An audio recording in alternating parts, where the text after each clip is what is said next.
Кеше ғана сапасыз тауарларымен және зауыттарының түтінімен бүкіл әлемге танымал болған Қытай өткеннің елшісінде қалды. Тіпті 2 жыл бұрын Қытайда болған адамдардың өзі бүгін бұл елге келсе, оны тани алмай қалады.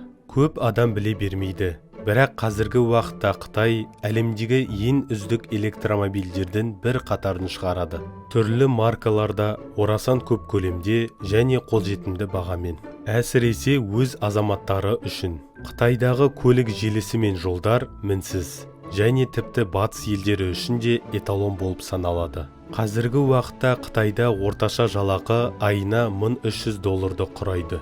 Бұл халқы 1,5 миллиардтан асатын, жақында ғана кедейлікпен өмір сүрген ел үшін үлкен жетістік. Мысалы, 2017 жылы өмір сүру деңгейі бойынша әлем елдерінің рейтингінде Қытай 90-шы орында болса, 2023 жылы 54-ші орынға көтерілді.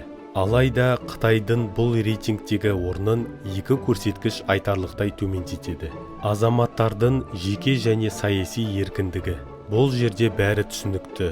Билікте коммунистік партия, басқа партиялар бола алмайды. Ауыз ашуға да қорқасын, баспасөз бостандығы жоқ. Сондықтан бұл баға өте төмен. Ал келесі көрсеткіш елдегі экологиялық жағдай мен қоршаған ортаның ластану деңгейі.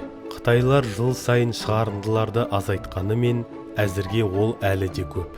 Сондықтан егер осы екі көрсеткіш болмаса, Қытай рейтингте 20 орынға жоғары көтеріліп, үздік 30-қа енер еді. Бірақ қазіргі жағдай осы.